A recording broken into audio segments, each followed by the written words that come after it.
राजा उत्तानपाद ब्रह्मा जी के मानस पुत्र स्वयंभू मनु के पुत्र थे। उनकी सनीति और सुरुचि नामक दो पत्नियां थीं। उन्हें सुनीति से ध्रुव और सुरुचि से उत्तम नामक पुत्र प्राप्त हुए। वे दोनों राजकुमारों से समान प्रेम करते थे।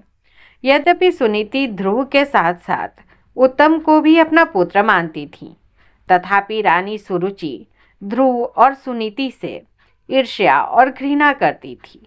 वह सदा उन्हें नीचा दिखाने के अवसर ढूंढती रहती थी। एक बार उत्तानपाद उत्तम को गोद में लिए प्यार कर रहे थे, तभी ध्रुव भी वहां आ गए।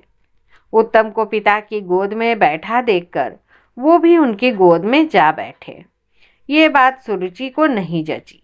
उसने ध्रुव को पिता की गोद से नीचे खींचकर कटु वचन सुनाए। ध्रुव रोते हुए माता सुनीति के पास गया और सब कुछ बता दिया। वह उसे समझाते हुए बोली, बेटे, भले ही कोई तुम्हारा अपमान करे, किंतु तुम अपने मन में दूसरों के लिए अमंगल की इच्छा कभी मत करना। जो मनुष्य दूसरों को दुख देता है, उसे स्वयं ही उसका फल भोगना पड़ता है। पुत्र, यदि तुम पिता की गोद में बैठना चाहते हो तो भगवान विष्णु की आराधना कर उन्हें प्रसन्न करो। उनकी कृपा से ही तुम्हारे पितामह स्वयंभू मनु को दुर्लभ लौकिक और अलौकिक सुख भोगने के बाद मोक्ष की प्राप्ति हुई थी।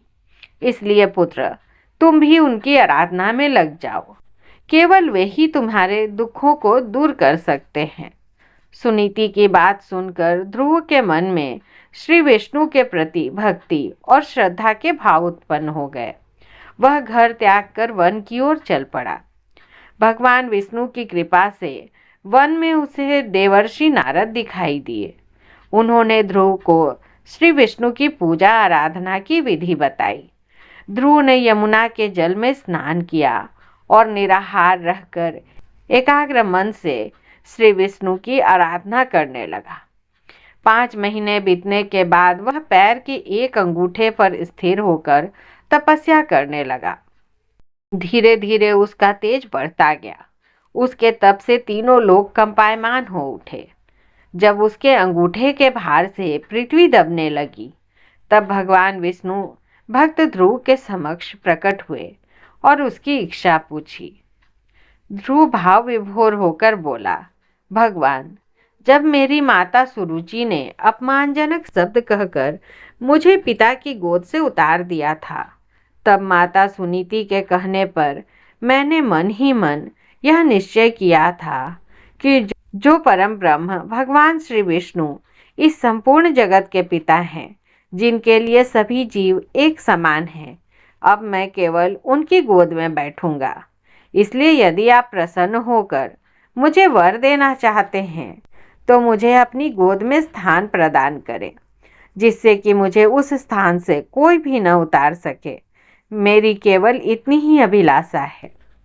श्री विष्णु बोले, वत्स, तुमने केवल मेरा स्नेह प्राप्त करने के लिए इतना कठोर तप किया है, इसलिए तुम्हारी निस्वार्थ भक्ति से प्रसन्न होकर मैं तुम्हें ऐसा स्थान प्रदान करूंगा जिसे आज तक कोई प्राप्त नहीं कर सका। यह ब्रह्मांड मेरा अंश और आकाश मेरी गोद है। मैं तुम्हें अपनी गोद में स्थान प्रदान करता हूँ। आज से तुम ध्रुव नामक तारे के रूप में स्थापित होकर ब्रह्मांड को प्रकाशमान करोगे। इसके आगे श्री विष्णु ने कहा, तुम्हारा पद सप्त ऋषियों से भी बड़ा होगा और वे सदा तुम्हारी परिक्रमा करेंगे। जब तक यह ब्रह्मांड रहेगा, कोई भी तुम्हें उस स्थान से नहीं हटा सकेगा। वत्स, अब तुम घर लौट जाओ। कुछ समय के बाद तुम्हारे पिता तुम्हें राज्य सौंपकर वन में चले जाएंगे। पृथ्वी पर 36,000 वर्षों तक धर्मपूर्वक राज्य भोग कर अंत में तुम मेरे पास आओगे। इतना कहकर भगवान विष्णु अंतर्ध्यान हो गए। इस प्रकार अपनी भक्ति से भगवान विष्णु को प्रसन्न कर बालक ध्रुव संसार में अमर हो गए।